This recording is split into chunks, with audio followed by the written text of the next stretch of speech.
Satellites have revolutionized the way that we humans live. In this video, we are going to explore how satellite television works and also the big money flows associated with this broadcasting business. Towards the end of the video, we will also explain the interesting reason why there is no buffering of your TV broadcasts in the way that internet videos are buffered. To understand satellite TV broadcasting properly, we first need to have some basic knowledge about the parts of a satellite and how a satellite moves. As you can see, the Earth revolves around the Sun in an elliptical orbit, and the Earth also turns on its own axis. You can see that this axis of rotation is not perpendicular to the elliptical orbit surface, but slightly inclined as shown. For satellite TV to work, the satellite should not move relative to your house. This means that the satellite should rotate at the same speed as that of the Earth, which means it will take 24 hours to complete one cycle. Let's work out the force balance equation of the gravitational and centrifugal forces at this point, using this speed information. You can see that the orbital radius required to achieve the no relative motion condition for the satellite is exactly 42,164 kilometers. This orbit is known as a geostationary orbit. All satellites used for satellite TV purposes should be parked in this orbit. And this visual shows how crowded the geostationary belt has become nowadays. Now, let's find out a few things about the satellite itself. The energy required for a satellite mostly comes from its solar panels. However, if the satellite is not facing the sun, a battery pack helps to continue its operations. It is interesting to note that satellites have small engines called thrusters. The gravitational field experienced by a satellite is not uniform due to irregularities on the Earth's surface and the presence of the Moon and the Sun. The thruster produces a very minute amount of force to always keep the orientation and position of the satellite correct. The most important part of a satellite for communication purposes is the transponder. The transponders receive signals from the base station at one frequency, amplify the power of the signal, remove any noise, and transmit it back to Earth at a different frequency. The uplink frequency is always higher than the downlink frequency.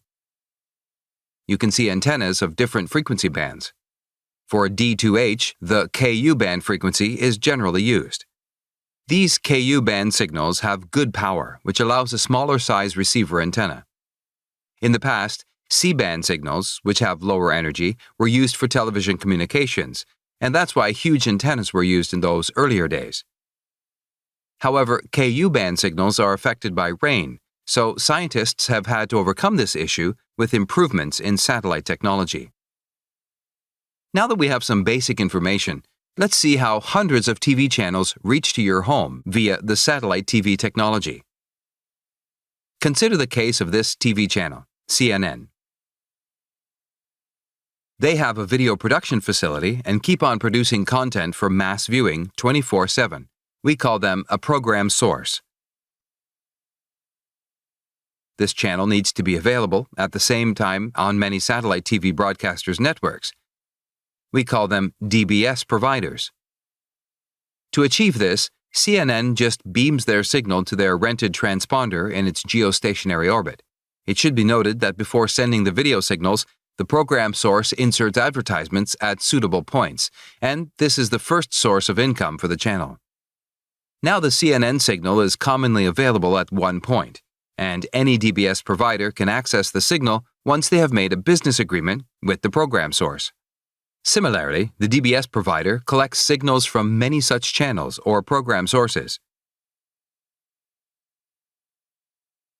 At their broadcast center, they club all these content together and do video formatting like MPEG compression, standardization of bitrate, and encryption of the signal. After that, the DBS provider beams the signal to their rented transponder in a satellite. A DBS provider rents many transponders to handle the huge amount of data they have to transmit. This way, around 300 to 400 channels will be available on a single DBS provider's satellite. Now the last phase in signal transmission, the transmission of the signals to the end user. Here, the end user has to angle their dish antenna towards the DBS provider's satellite.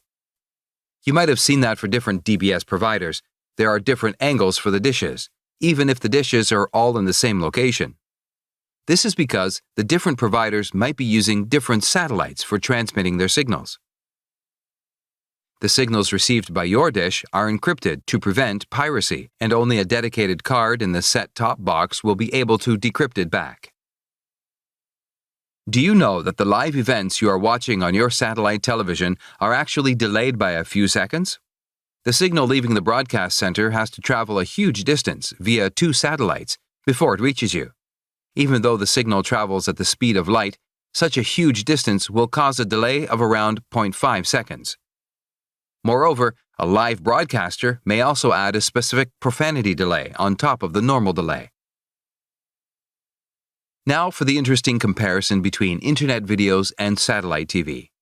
Both of the television and Internet technologies transmit data in a digital format, as zeros and ones. Why is there no buffering on your TV in the way that you see it on YouTube or Facebook videos? On satellite television, the broadcaster offers only 300 to 400 channels, or video streams, and the user has to select just one from this small collection. However, on the Internet, the demands of each user are very different. There are millions of videos on the Internet to choose from.